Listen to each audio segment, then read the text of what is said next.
Hello guys, I have to show you something in the TV for a minute. I know this is random, but it's important. I don't think you can hear it, wait.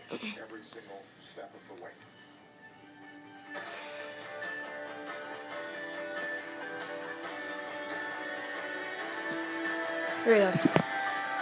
Welcome to CBS This Morning. I'm Charlie Rose in New York. Nora O'Donnell is in Boston.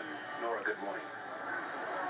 Good morning, Charlie. It is a tough morning here in Boston. Actually, here is the front page of the Boston Globe that says Marathon Terror with an incredibly gruesome picture on the cover. And I can tell you, Charlie, just walking here this morning, they have not cleaned up the runner's route yet because it is still an active crime scene. We're going to have incredible stories of heroism to show you this morning as well. But I do want to bring you the very latest on the investigation. We do have new information this morning. The FBI has taken over the investigation. There's also one person of interest who is under guard at a local hospital. Last night, police searched his apartment in a nearby city. They seized several items.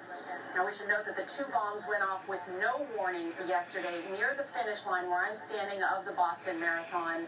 3 people were killed. At least 144 others have been treated for injuries.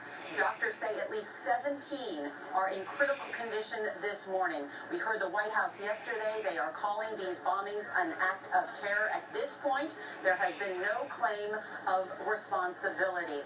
Now, the bombing scene is being described as something like a war zone. Police say the explosives were full of shrapnel. Some of the wounded people lost arms and legs. Jeff Glore is here with their story. God. Good morning. Nora, good morning to you. It is difficult to describe what the marathon means to the city, and on a morning like this, even more difficult to process why someone would do this. It was the final stretch. The first bomb by the crowd near the finish line. The next explosion just seconds later.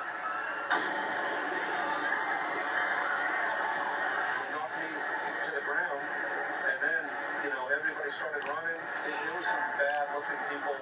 The immediate aftermath. Look at all the blood and incomprehension.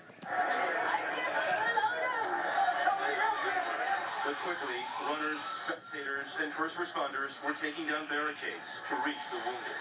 And I run over there and there's body parts. I mean, people get blown apart. They're dead. Wheelchairs were used to race dazed victims to makeshift triage centers for care.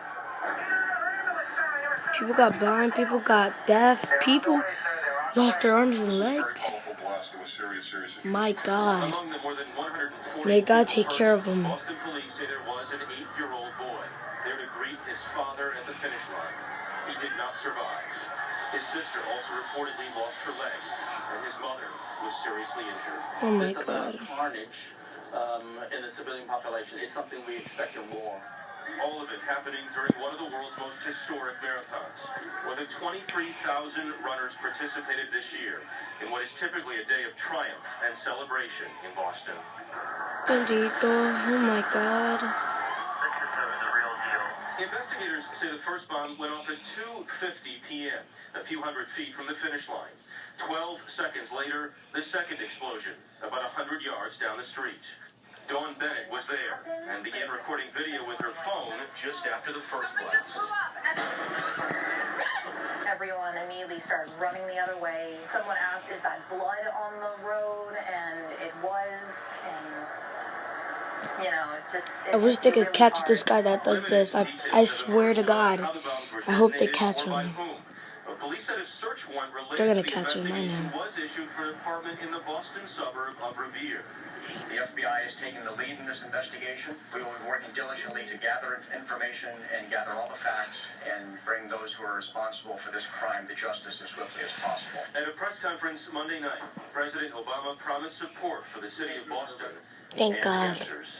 We will get to the bottom of this, and we will find out who did this. We'll find out why they did this. President Obama was careful not to call it a terrorist attack, but nor we are told the White House is treating this as an act of terror this morning. All right, Jeff, thank you. Charlie?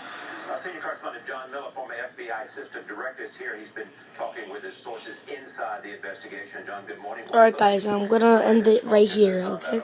So goodbye.